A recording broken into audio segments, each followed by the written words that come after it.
Okay, so I'm gonna give you some information about Puerto Rico. So right now it's pretty economically unstable, and standard of living is pretty low, and unemployment is pretty high. So do you know why this might be?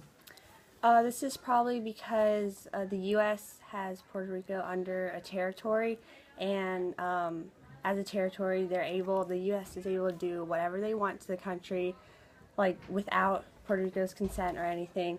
They control their trades, they control their exports and imports, and the U.S. kind of use it to benefit themselves instead of giving back to Puerto Rico.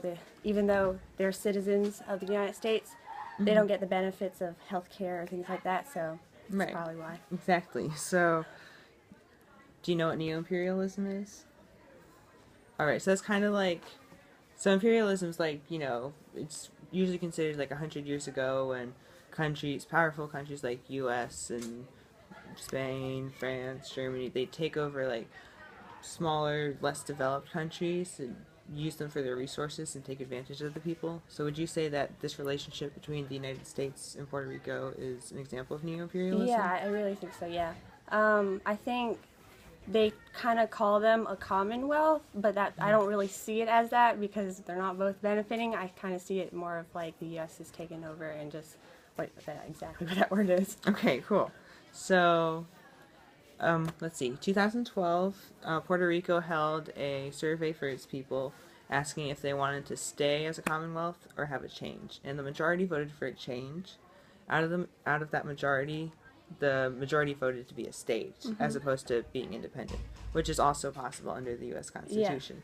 So, do you think it's fair that it's not a state, even though it has the right to become one, and Yeah, I the don't. population wants to? Yeah, I don't. I don't really think that it's fair that they aren't because, like I said for question one, they are U.S. citizens, and but they're not allowed to vote for their president unless they live in the United States, and they fight in the war for the U.S. They don't get the benefits of it, so I Right. really think that they should. Right. So, what do you think some benefits for the U.S. would be if Puerto Rico were to become a state? Well, there's the first thing, like if they become citizens, they have to pay like the federal taxes and stuff. So a lot of the arguments that people say that they shouldn't is because we'll take on their debt and things. But I feel like it's just really short term. In the long run, if we do accept them as a state, we'll be able to benefit from to like having their federal taxes, but they can also benefit from having things that the U.S. provides. Okay, cool. So, do you think the benefits would outweigh any maybe negative effects of Puerto Rico becoming a state?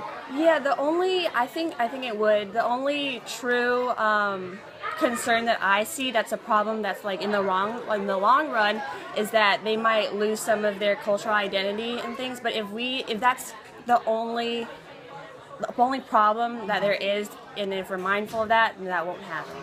Okay, awesome. So, one more question. Which flag do you like the best with 51 stars? That one. Okay, she chose this one at the top right. Thank you, Emily.